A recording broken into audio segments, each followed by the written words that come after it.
Right-click on the folder Reference Images and select Hide Show to hide the blueprints. Select IMA Extrusion and pick the subdivision surface to activate it. Click on the edges between the wheel arc and the hood. Press the checkmark in the Tools palette or hit Enter to add the new face. Repeat to add faces one by one. Press Space to enter modification mode.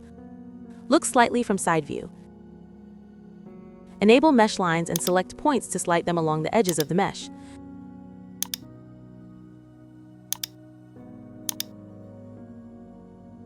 To close the hole on the side and maintain good surface quality, make sure the mesh can be closed using quad surfaces only. In this case, an extra edge in the roof area is needed.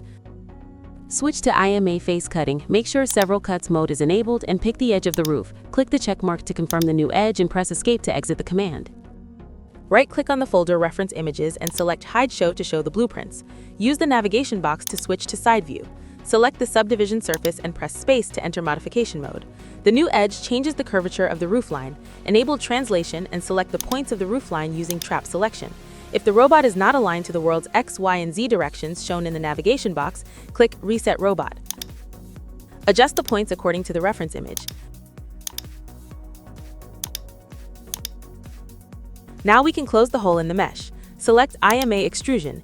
Instead of adding surfaces one by one as shown earlier in the wheel arc area, we will close the hole on the side of the car in one step by picking the edges of the mesh while holding Control to perform a multi-selection. When all edges are selected, click the check mark in the Tools palette. Enable Edge Selection, Extrusion, Fixed Direction, and Z Direction, then pick the edge in the middle of the door area. Flip the direction and use the navigation box to look from side view. Left-click and drag in the viewport to resize the extrusion surface. Click the checkmark displayed on the edge to confirm the changes. Enable Fill and pick the edges of the front wheel arc and the extruded surface.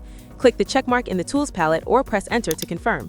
Then pick the edges of the rear wheel arc and the extruded surface. Click the checkmark in the Tools palette or press Enter to confirm. Press Escape to exit the command.